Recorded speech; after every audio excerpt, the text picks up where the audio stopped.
नमस्ते आप सभी को। आप सबके सामने हम अपनी किताब रुपया मूल्य का मापक या शोषण का साधन, इसका चौथा भाग लेकर के हाजिर हैं। अभी से पहले 3 भागों में आपने देखा कि हमने आपको बताया कि इस नए जो रुपए है, जो डेफिनेशन आपको दी है सरकारों ने, उसमें और भारत के रुपये में क्या अंतर है। भारत का रुपया क्या है, रुपये का सिद्धांत क्या है, रुपये का मानक क्या है और रुपया किसे कहते हैं, यहाँ तक आप समझ चुके हैं।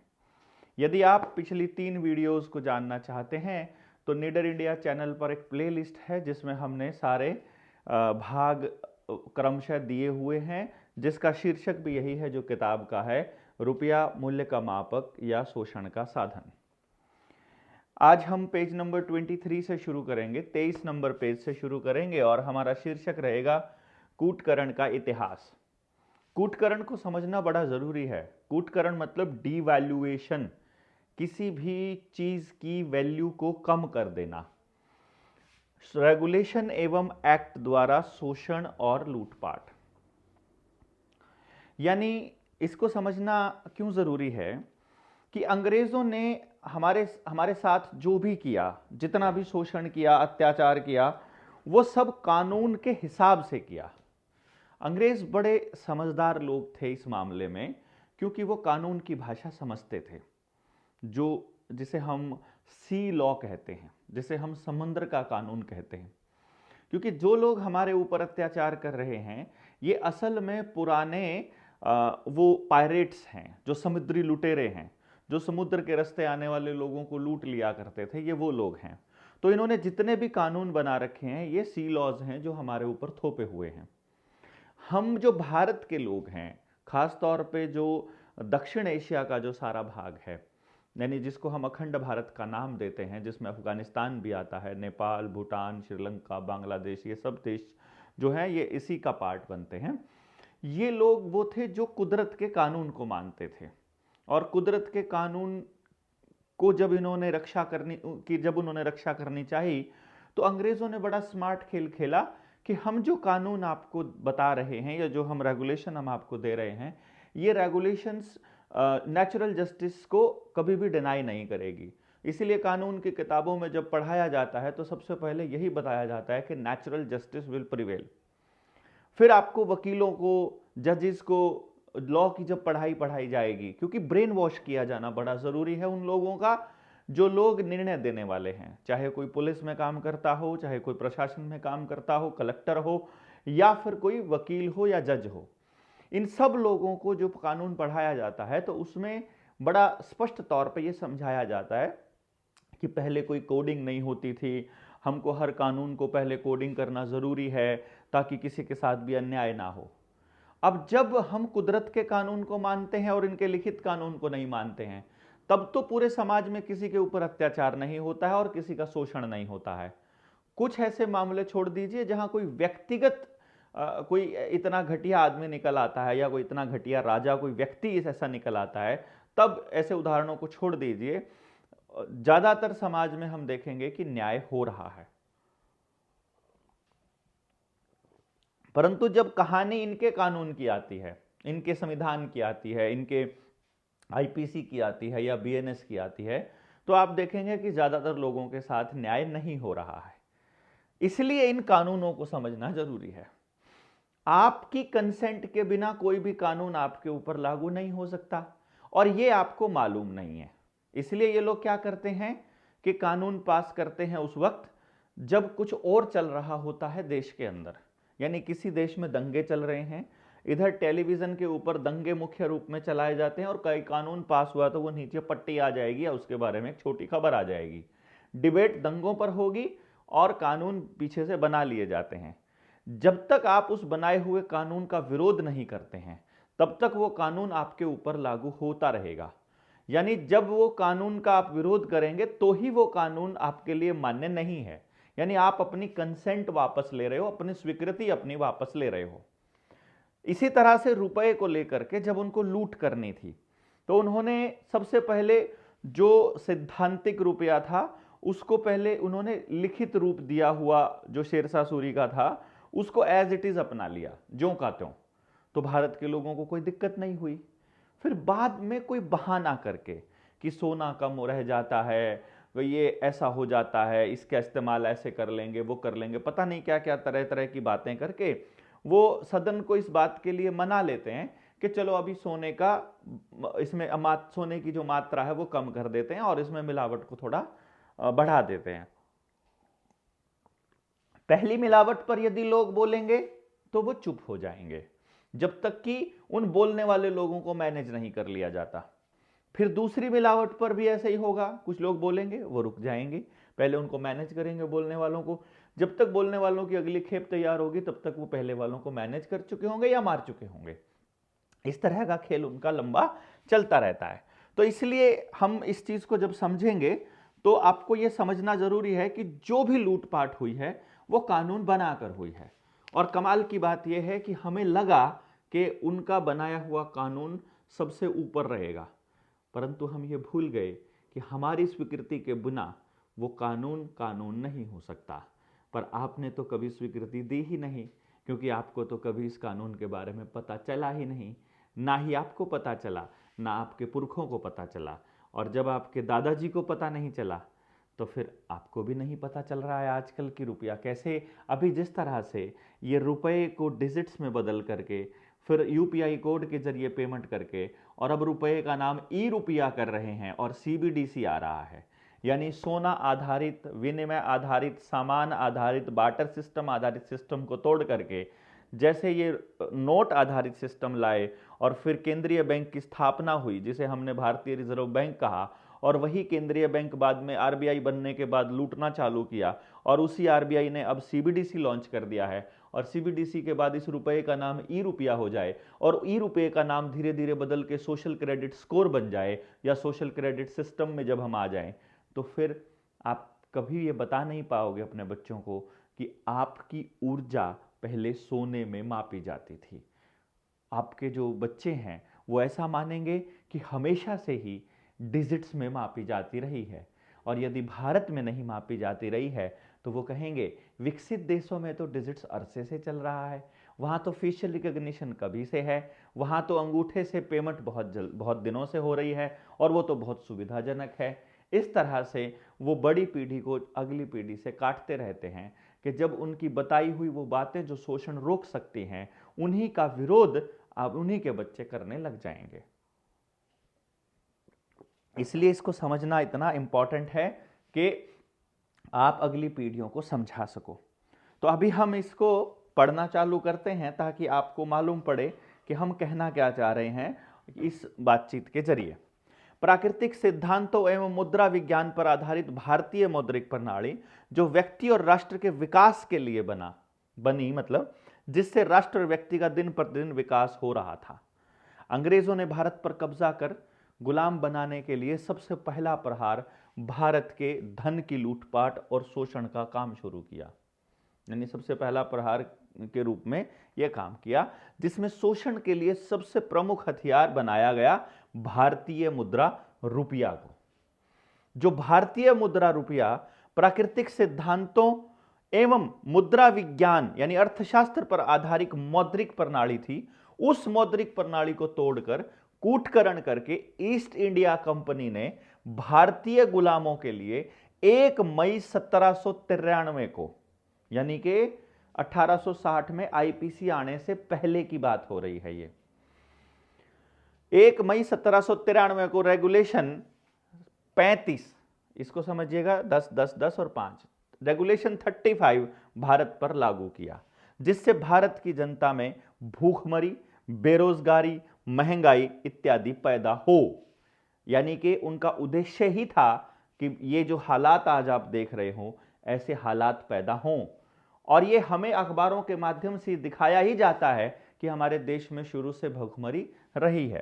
परंतु हम आगे देखते हैं, जिससे भारत की जनता को पीढ़ी दर पीढ़ी गुलाम बनाया जा सके। इसका परिणाम यह हुआ कि भारत की जनता की आर्थिक स्थिति को बद से बदतर बना दिया। यानी पहला कूटकरण जो उन्होंने किया, जो रेगुलेशन लागू किया भारत पर, वो था रेगुलेशन 35 1 मई 1793 को। अब आगे आ जाते हैं, इसके बाद 1806 में क्या होता है। तत्पश्चात 27 मार्च 1806 में रेगुलेशन 3, 21 मार्च 1812 में रेगुलेशन 2 और 24 दिसंबर 1818 को रेगुलेशन 14, 13 जुलाई 1833 को रेगुलेशन 7 एवं पहला एक्ट के रूप में एक्ट नंबर 17 ऑफ 1835।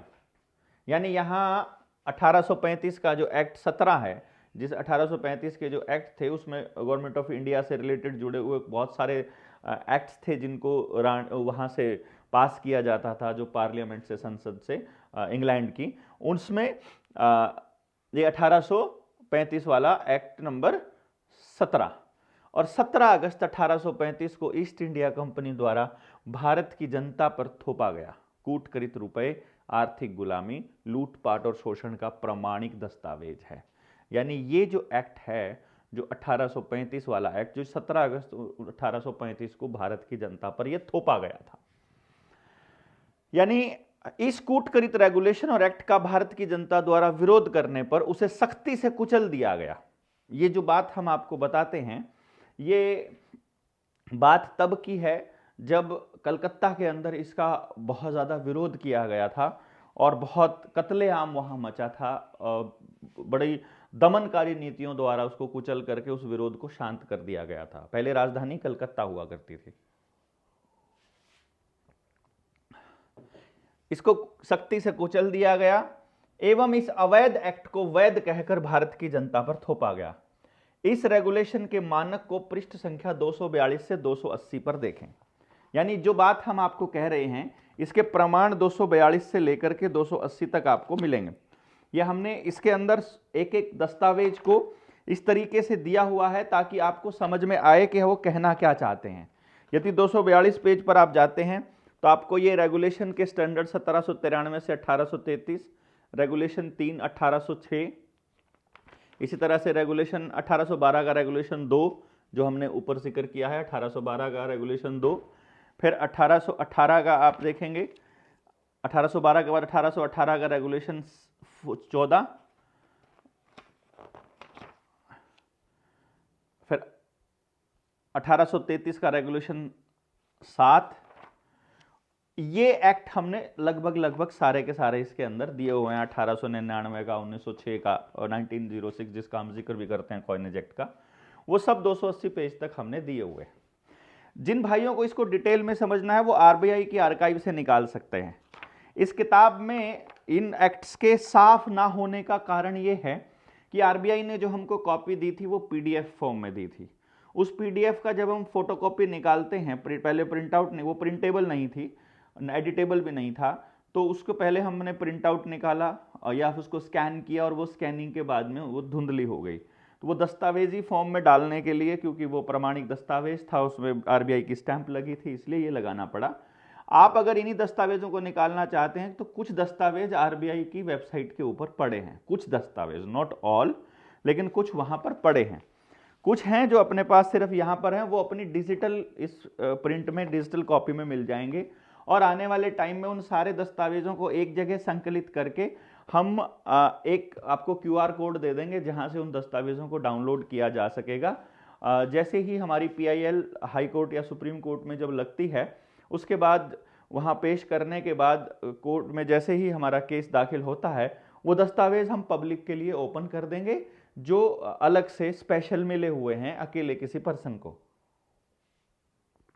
वैसे भी वो किसी और के काम के नहीं हैं, क्योंकि उनको आप कहीं कोर्ट में इस्तेमाल नहीं कर पाएंगे कि आरबीआई ने वो दस्तावेज घनश्याम वर्मा जी को दिए हुए हैं, तो वर्मा जी एज अ पार्टी अगर उस पीआईएल में जाते हैं और वो खुद इन पर्सन खड़े होते हैं या फिर वो पार्टी के तौर पे स्टैंड होंगे तो ही वो उनका इस्तेमाल कर पाएंगे। अदरवाइज ये पूछने लग जाएगी कोर्ट कि आपको ये दस्तावेज कहाँ से मिले हैं, वो आपके तो है नहीं। अब 1540 से 45 यानी 1540-45 से अंग्रेजों के आने के पूर्व तक भारतीय रुपया और मोहर का वैल्यू क्या था।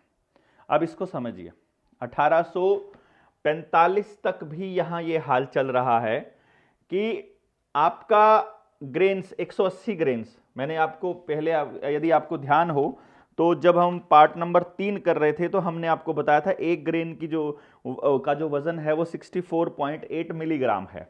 तो 180 ग्रेन्स का 11.664 ग्राम है जो कि एक तोला है। और एक एक जो चांदी का जो रुपया है, एक तोला जो चांदी है वो 1 रुपया है या एक सिक्का रुपया बोलेंगे उसे।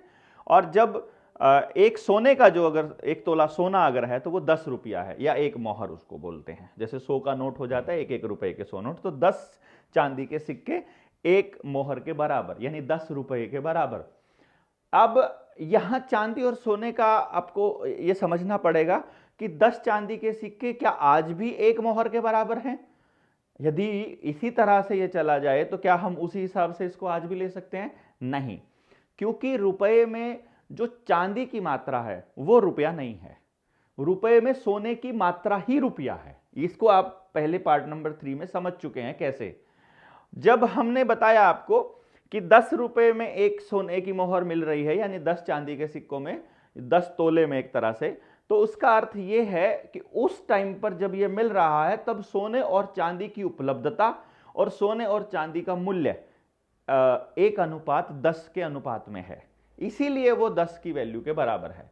जैसे ही चांदी की वैल्यू घटे और सोने की वैल्यू बढ़े तो ये अनुपात इररिलेवेंट हो जाएगा। तब हमें केवल रुपए में मौजूद सोने की वैल्यू को ही रुपया मानना है, उसके वजन को ही रुपया मानना है। तो एक्ट 17 की जब हम बात करते हैं, एक्ट 17 की जो 1835 में है, उन्होंने सबसे पहले इसको इस तरह से चेंज किया कि एक जो रुपया है चांदी का वो तो एक ईस्ट इंडिया कंपनी रुपया हो गया, यानी अब वो भारतीय रुपया नहीं हुआ। यहां आप देखेंगे वो सिक्का रुपया है या 1 रुपया है, और अब यहां पर ईस्ट इंडिया कंपनी 1 रुपया हो गया।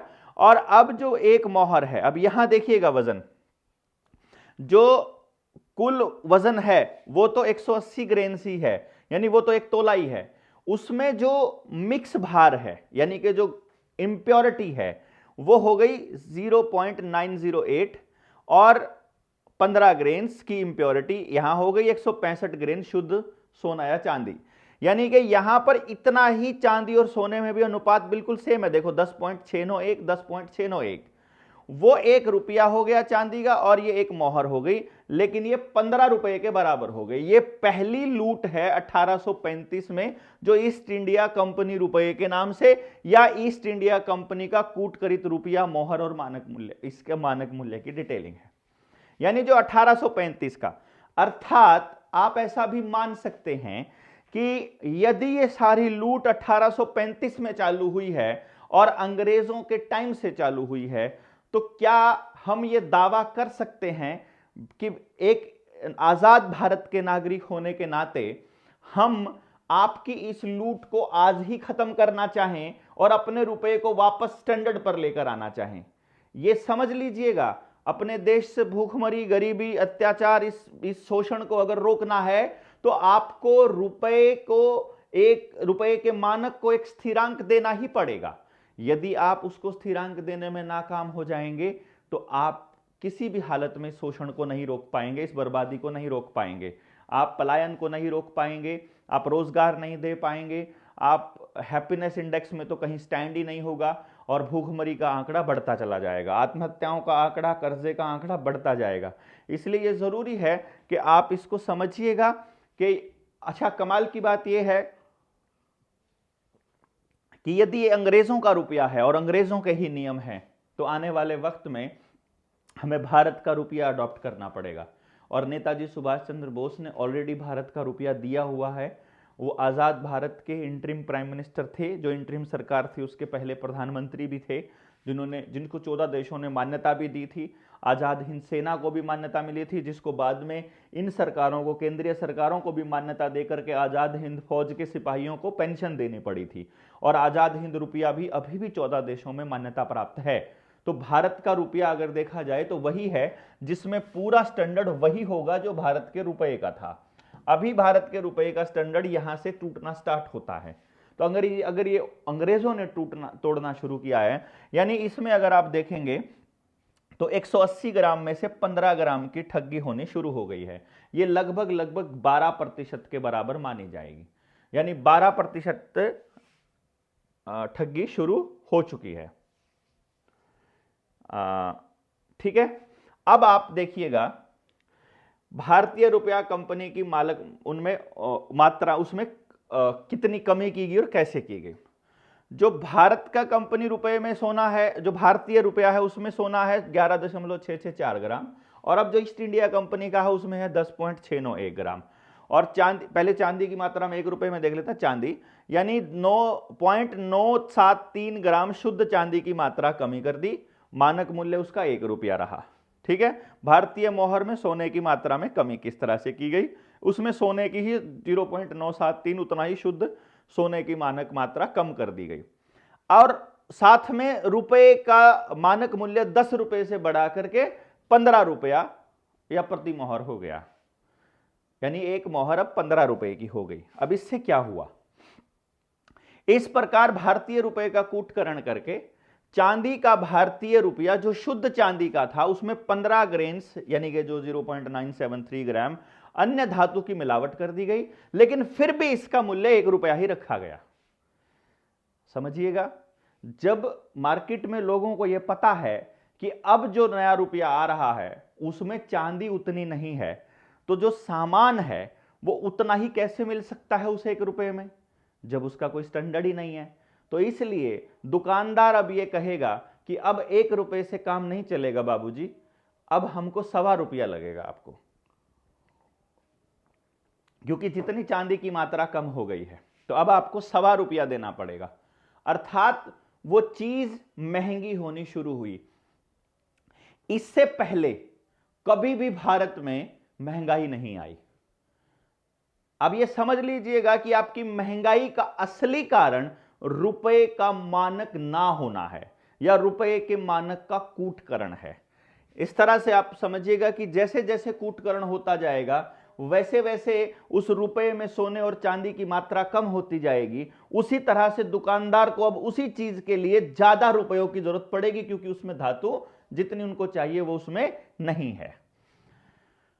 अब 1 रुपया ही रखा गया तथा भारतीय मोहर जो शुद्ध सोने का था उसमें 15 ग्रेन्स या इतने 0.973 ग्राम सोना घटाकर अन्य धातु की मिलावट की गई, और मोहर का मूल्य जो कि पहले 10 रुपए था अब उसे 15 रुपए कर दिया गया।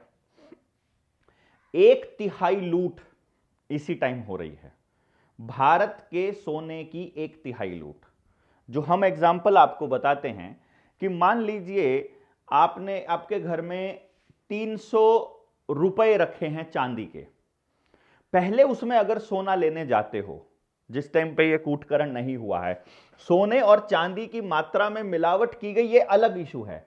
पहले उसकी वैल्यू को ही आप देख लीजिए कि 300 रुपए अगर चांदी के रखे हैं, उसमें जब आप सोना लेने जाते हो, जिस वक्त वो 10 रुपया है भारतीय रुपया, जब 10 रुपया एक ही एक मोहर है, तो 300 रुपए में 30 तोले सोना मिलता है आपको। अब जैसे ही ये नियम लागू होता है, मान लीजिए एक रात पहले जैसे नोटबंदी हुई थी, मैं आपको बताता हूं कि नोटबंदी से पहले किसी के पास 10 लाख रुपया रखा है, उसने 10 लाख का सोना खरीद लिया, 10 लाख के घोड़े खरीद लिए, 10 लाख की जमीन खरीद ली, 10 लाख के भैंस खरीद ली, 10 लाख की गायें खरीद ली, 10 लाख का उसने कुछ भी खरीद लिया, वो उसके पास सुरक्षित रखा है धन के रूप में।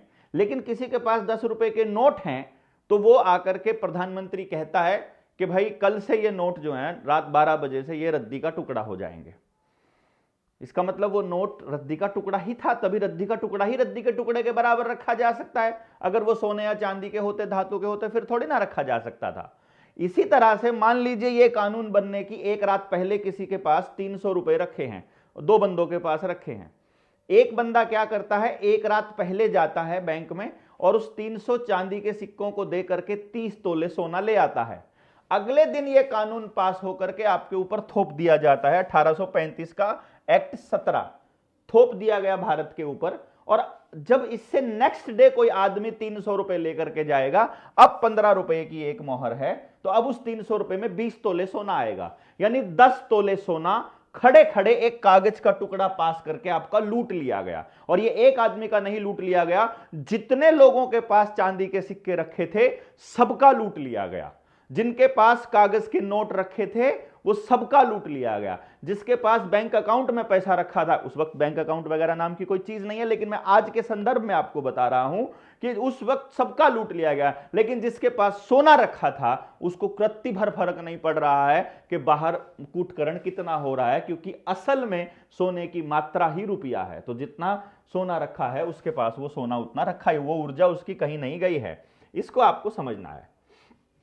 तो जब हम यहां कह रहे हैं उसमें भी भारतीय मोहर रखा गया, भारतीय मोहर जो शुद्ध सोने का था उसमें भी 0.7973 ग्राम सोना घटा करके अन्य धातु की मिलावट की गई और मोहर के मूल्य जो 10 रुपए था उसे 15 रुपए कर दिया गया, जिससे भारतीयों का भीषण शोषण का दौर शुरू हुआ। जैसे कोई व्यापारी 500 ग्राम के बट्टे को 1 किलो का बट्टा बना करके उस बाट पर 1 किलो की मोहर लगाकर अपना माल उस अवैध किलोग्राम से वस्तु बेचना शुरू कर दे, तो हर ग्राहक की दोहरा शोषण होगा। पहला कि जो वस्तु खरीदेगा उसकी मात्रा में 500 ग्राम वस्तु कम पाएगा, और दूसरा शोषण है कि उस वस्तु की कीमत देगा जो 500 ग्राम की अधिक कीमत देगा। यानी कि वस्तु भी कम पा रहा है और कीमत भी अधिक दे रहा है। अब आप इसको दोनों तरफ से समझ सके हैं कि यहां तक कि ये जो कूटकरण था इसको आप ऐसे समझ सकते हो कि जैसे पहले कोई बनिया कोई लुटेरा दुकानदार ऐसा होता था, सामान गांव में देने आता था, अपनी तराजू तखड़ी के नीचे छोटा सा चुंबक चिपका देता था, जिससे सामान लेने वाले के साथ में ठगी होती थी। और कई राजा ऐसे भी रहे हैं भूतकाल में जिन्होंने अपने राज्य में सिद्धांत के साथ मानक के साथ छेड़छाड़ करने वाले व्यक्ति को फांसी की सजा के बराबर भी माना है कि ये इतना जघन्य अपराध है कि जिसमें पूरे देश के साथ लूटपाट हो रही है। तो यहां से हमारी लूटपाट का दौर शुरू होता है। ठीक इसी प्रकार भारतीयों के शोषण का दौर शुरू हुआ, जिससे कृषि, उद्योग और व्यवसाय नष्ट होते चले गए। भारत का विकास दर गिरता चला गया। भारत को गरीबी, बेरोजगारी, भूखमरी और मुद्रा संकट आदि में फंसा दिया गया। इस तरह भारतीय मौद्रिक प्रणाली जो सैद्धांतिक था उसे इन विदेशियों ने कूटकरण करके शोषण हेतु भारतीय गुलामों के लिए मनमाना मानक मूल्य का निर्धारण किया, जिससे इन गुलामों को पीढ़ी दर पीढ़ी आर्थिक गुलाम बनाकर रखा जा सके। आर्थिक आजादी ही असली आजादी है, इस बात को हमेशा ध्यान रखिएगा। यदि आप अपने सामान का उत्पादन खुद से नहीं कर सकते हो और उसको बेचने की आपके पास प्रक्रिया आपकी मर्जी की नहीं है, तो समझ लीजिएगा आप गुलाम हैं। और आजकल रेडी पटरी वाले को ले लीजिए, किसान को ले लीजिए या किसी दुकानदार को ले लीजिए, बिना सर्टिफिकेट लिए, बिना जीएसटी नंबर लिए, बिना इस तरह का किए ये लूटपाट इतनी जबरदस्त चल रही है कि आप अपनी मर्जी से कुछ भी नहीं कर पा रहे हैं। तो यदि स्पष्ट भाषा में आपसे बात की जाए तो आज हम इतने गुलाम हो चुके हैं, शायद उस वक्त हम इतने गुलाम नहीं थे जब पंचायती राज अभी जीवित था। और कमाल की बात यह है कि ये सारी की सारी चीजें जितनी भी लग रही हैं, लागू हो रही हैं, ये सब शहर में लागू हो रही हैं। गांव अभी इस वक्त तक भी आजाद है, क्योंकि गांव में रुपया तो आजादी के भी बहुत दिनों के बाद आया है। उससे पहले तक भी लेन देन या तो गोल्ड में और चांदी में ही होता था, या फिर सामान का सामान के साथ ही होता था। मैंने अपने गांव में लगभग सारे काम अनाज के बदले, घास के बदले, तूड़ी के बदले होते देखे हैं। तो वो उस पर हम बाद में आएंगे, पहले हम इसको समझ लें। अर्थशास्त्र के परिमाण सिद्धांत के अनुसार मुद्रा की मानक मात्रा जिस अनुपात में कमी या वृद्धि की जाएगी, उसी अनुपात में सामान्य कीमत स्तर में वृद्धि या कमी हो जाएगी। यानी कि मानक मात्रा को कम कर देंगे तो कीमतें बढ़ जाएंगी, मानक मात्रा को बढ़ा देंगे तो कीमतें घट जाएंगी। इसका यह मतलब है, यानी कि यदि आज भी आपको महंगाई से पार पाना है तो आपको रुपए की मानक मात्रा को बढ़ा देना है। जो आज 0 हुई पड़ी है उसको बढ़ा दो, महंगाई अपने आप कम हो जाएगी। और देश के लोगों ने यदि साथ दिया तो जनता सरकार मोर्चा भारत से इस महंगाई को जड़ से खत्म कर देगा।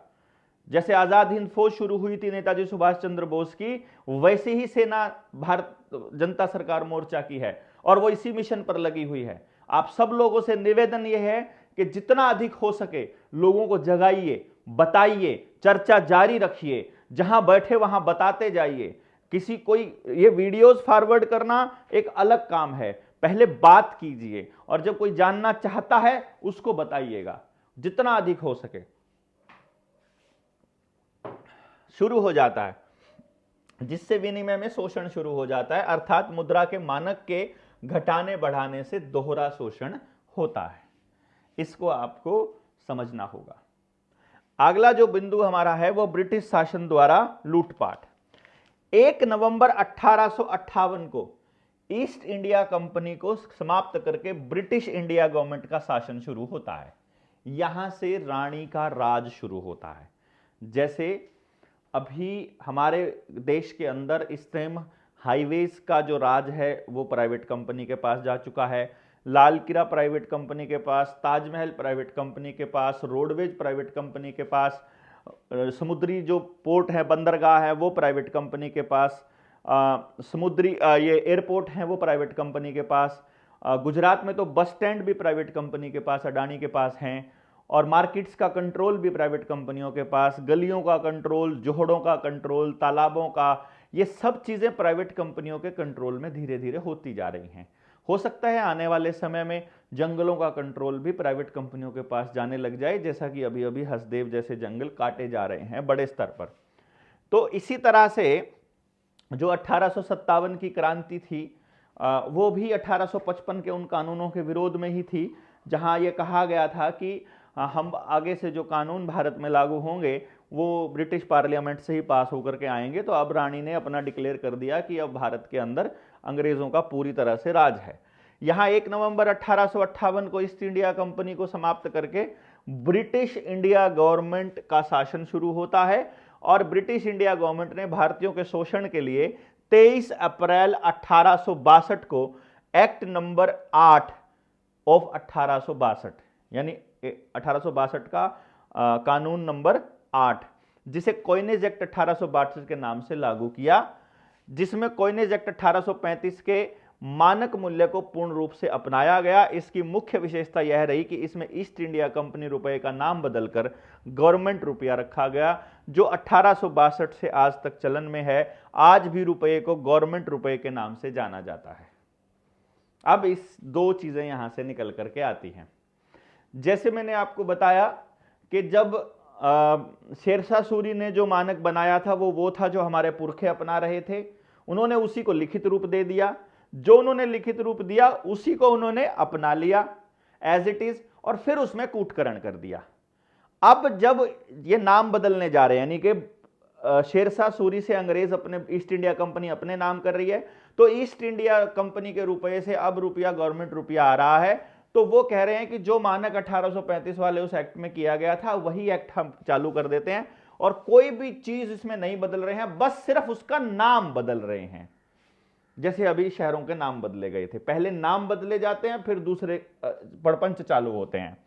तो ईस्ट इंडिया कंपनी रुपया नाम बदलकर गवर्नमेंट रुपया रख दिया, और आज भी गवर्नमेंट रुपये के नाम से जाना जाता है।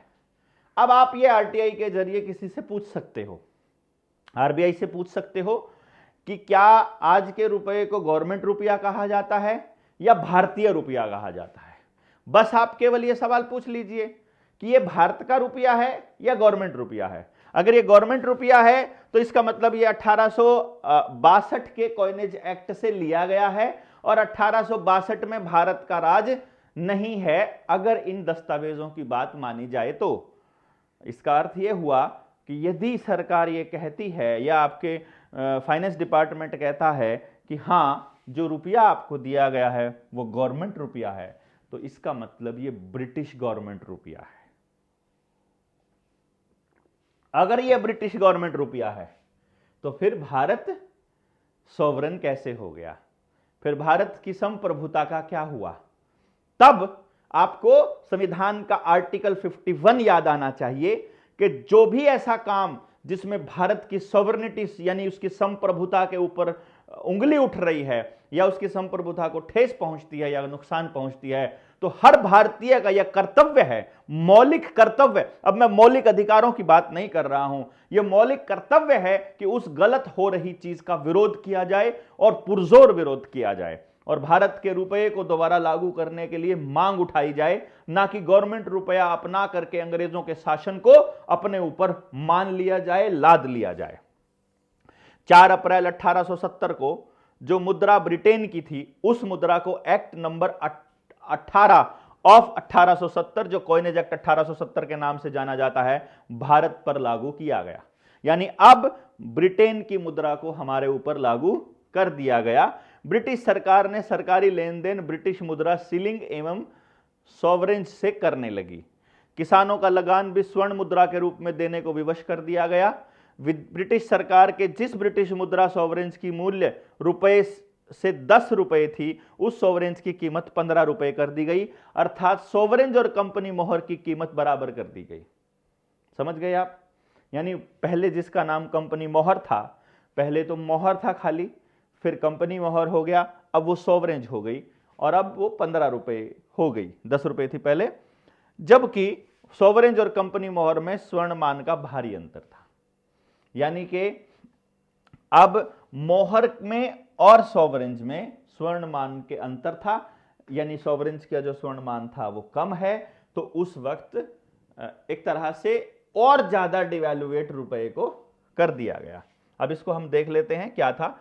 भारतीय मोहर और ईस्ट इंडिया कंपनी मोहर और गवर्नमेंट सॉवरेंज के सोने के मानक का अंतर क्या है। यानी इसको समझिएगा, ये भारतीय मोहर है उसका मानक, ईस्ट इंडिया कंपनी उसका मानक, और गवर्नमेंट सॉवरेंज जो अभी है इसका मानक। भारतीय मोहर 1 तोला है सोना, शुद्ध सोना, और 10 रुपया उसकी कीमत है। ईस्ट इंडिया कंपनी की मोहर में 10.691, जो पहले कूटकरण कर दिया गया था, 15 रुपए में 10.691 है। और जो गवर्नमेंट सॉवरेंज है उसमें 7.93787, वो भी 15 रुपए के बराबर है। यानी अगर 10 रुपए के मुकाबले ये 8 रुपए के करीब माना जाए तो करीब 2 रुपए का फर्क हो गया। यानी कि लगभग 20% की ठगी यहां हो गई। 33% की ठगी तब हो चुकी है जब यहां से यहां आते हैं, और 20% की ठगी होती है यहां। यानी आपके जब ये 1870 की बात है, उससे पहले 1835 की बात थी, 35 साल बाद आप ये समझ लीजिए कि आपसे पहले जब नोटबंदी हुई थी, उससे पहले 35 साल बाद पहले नोटबंदी हुई थी क्या? जो पिछला जो नोट बदला गया था वो 1968 में बदला गया था। 1968 के बाद 2016 में यह हुआ है, यानी करीब करीब 50 साल बाद। अब करीब करीब 50 साल बाद, यानी यहां पर हो रहा है लगभग 1835 के बाद 1870 और फिर 1970, यह भी लगभग मतलब 100 साल के करीब, सॉरी यहां पर हो रहा है 1870 में, और इस 1870 के बाद ही यहां पर चालू हो रहा है, और वो 1835 में है। अब इसको 35 साल का खेल, यानी यहां 35 साल में हो रहा है, यहां 50 में हो रहा है करीब करीब। अब आपके साथ जो ठगी अभी हो रही है, 50 साल बाद आपके बच्चों को आपने कुछ बताया ही नहीं, नॉलेज नहीं दिया। इसी तरह से हमारे परदादा ने हमारे दादाजी को पूरा खेल समझाया नहीं। समझाएंगे तो तब ना जब उनके पास अखबार आते हों, गांव में कोई वकील बताने वाला हो, उनके बच्चे पढ़े लिखे हों, या कोई भी बताने वाला हो। कोई बताने वाला ही नहीं है। वो कहेंगे अब ना ये कर दिया है, अभी ना रुपया गोल्ड स्टैंडर्ड हटा दिया है, तो वो कहेंगे भाई सरकार है वो हटा सकती है। अरे कैसे हटा सकती है भाई? जैसे ही ये बदल रही है वैसे ही पूरे देश के हर व्यक्ति के साथ 20% की लूट हो रही है। 20% सोना यहां से खाया जा रहा है। यदि आप ये बात नहीं समझ रहे हैं तो फिर मैं क्या ही कहूं भाई। यदि आप ये समझ रहे हैं तो ये रुपया वापस लेना बनता है, और अगर ये वापस नहीं देते हैं तो यदि लेन देन भी बंद कर देंगे, आपको अंतरराष्ट्रीय संबंध, विश्व व्यापक जो पूरे विश्व की अर्थव्यवस्था, ग्लोबलाइजेशन, प्राइवेटाइजेशन, एलपीजी था ना, लिबरलाइजेशन, ये वैश्वीकरण, ऐसे मीठे मीठे शब्दों में उलझा करके भारत को लूटा जा रहा है।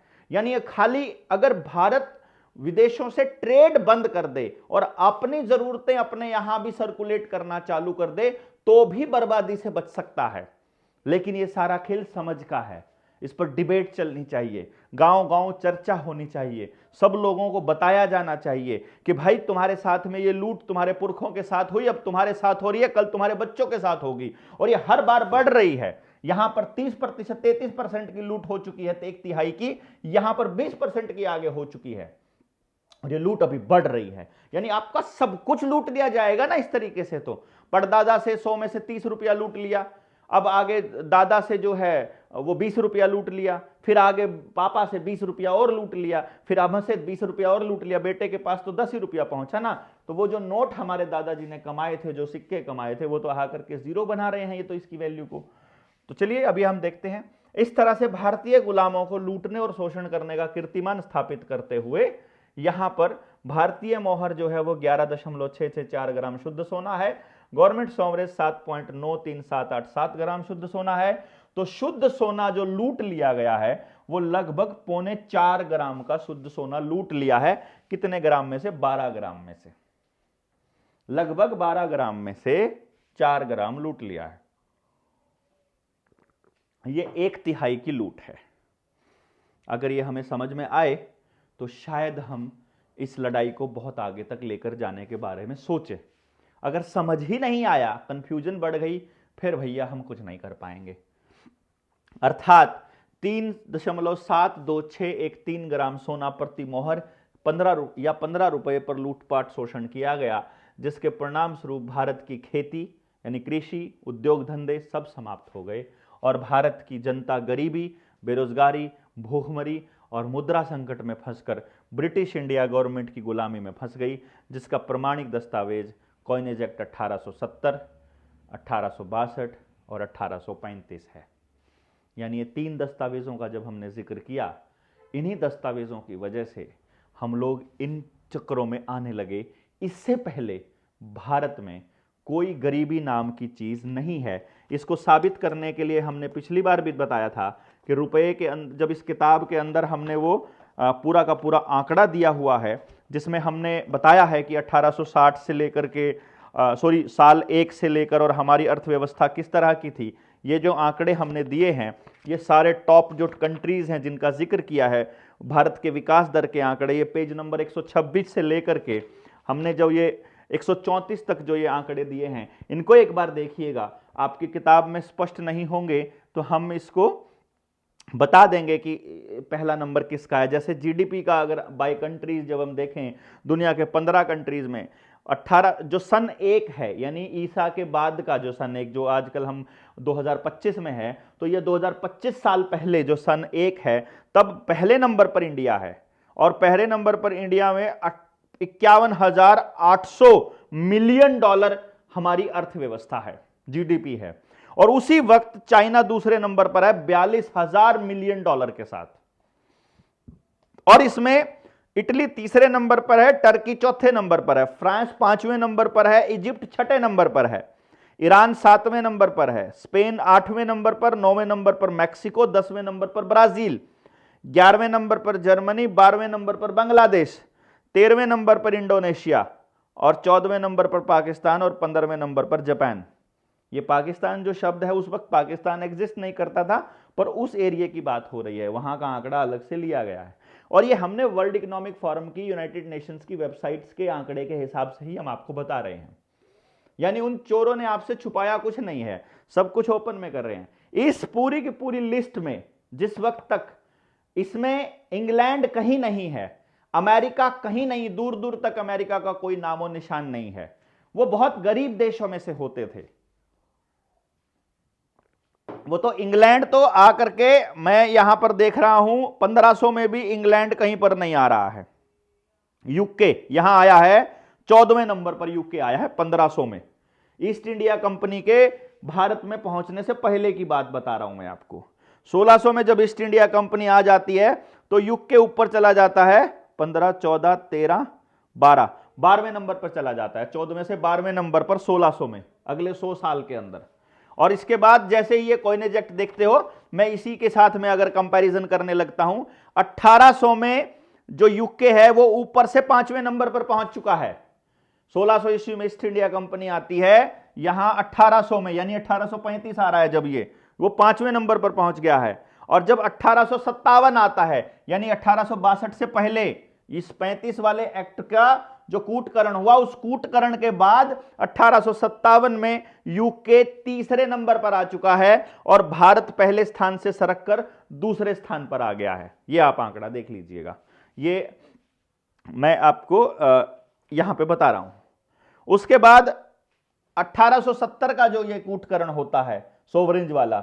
इस कूटकरण के बाद 1889 यानी 1890 से एक साल पहले पहले नंबर पर चाइना हो चुका है, दूसरे नंबर पर यूएसए आ चुका है। मैं ये जो ऊपर बताना भूल गया 1857 में, तीसरे पर यूके है यानी इंग्लैंड है, और चौथे पर अमेरिका आ चुका है। यहां इंग्लैंड के जो लोग हैं यानी जो पोप का जो साम्राज्य है वो इंग्लैंड में स्थापित है और वो अमेरिका के जरिए चलता है। जैसे उनका राज्य, जैसे बिल गेट्स का राज्य भारत में दिल्ली के जरिए चल रहा है, इसको आप ऐसे समझ सकते हैं। तो वहां पर ये खेल चल रहा है। तो यूएसए और यूके ऊपर आ चुके हैं, हमको लूट लूट के। भारत का जो ये ग्राफ है ये छोटा होता जा रहा है, चाइना वहीं पर है और हम लोग छोटे होते जा रहे हैं और ये बड़े होते जा रहे हैं, यानी हमें चूस करके ये ताकतवर होते जा रहे हैं। और 1889 में, यानी ये 1857 की बात हो रही है और ये 89 की बात हो रही है, यानी मात्र 30 साल के बाद क्या हो रहा है, इस 30 साल में 32 साल में, इस 32 साल में चाइना पहले नंबर पर आ चुका है, दूसरे नंबर पर यूएसए उसके बराबर आ गया है, तीसरे नंबर पर इंडिया आ गया और चौथे नंबर पर यूके। ऐसा आते आते अब 1914 यानी हमारे आज़ाद होने की तारीख जो बताई जाती है उससे पहले 1914 में हमारे साथ क्या हो रहा है, पहले नंबर पर अमेरिका आ चुका है, दूसरे नंबर पर चाइना, तीसरे पर इंग्लैंड और चौथे पर भारत। यानी अब हमसे ज़्यादा ताकतवर अमेरिका हो चुका है क्योंकि डॉलर हो गया है, और इंग्लैंड भी हमसे ज़्यादा हो गया है। आगे तो फिर भारत आते आते तो फिर ये हो रहा है। अब यदि हमें ये दस्तावेज नहीं बता पा रहे हैं कि कूटकरण ही हमारी गरीबी का रीज़न है, असली कारण है, तो फिर हमें कौन बताएगा, हमें नहीं पता। ये जो आंकड़े हमने इसके अंदर दिए हुए हैं इनको समझना बड़ा ज़रूरी है। जो पूरी तरह से ये आंकड़े यहीं से उठाए गए हैं। ये शेड्यूल है, फर्स्ट शेड्यूल, जो पूरा का पूरा आंकड़ा ये थोड़ा सा धुंधला है इसको, यानी कि ये जो बताया गया है वो यहीं से बताया गया। वो कागज़ है अपने पास, जब हम उसको आपको लिंक देंगे तो उसमें पूरी जानकारी आ जाएगी।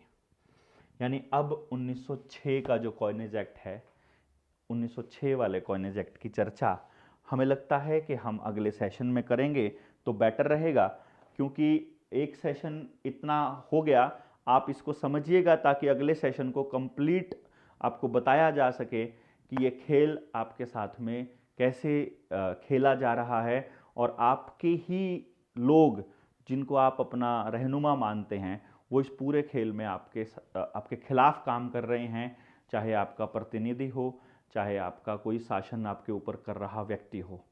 तो इसको वीडियो को समझिएगा और लोगों को समझाइएगा, अधिक से अधिक लोगों को जोड़िएगा ताकि हम इसको अच्छे से लोगों को समझा सकें और आज़ाद हो सकें।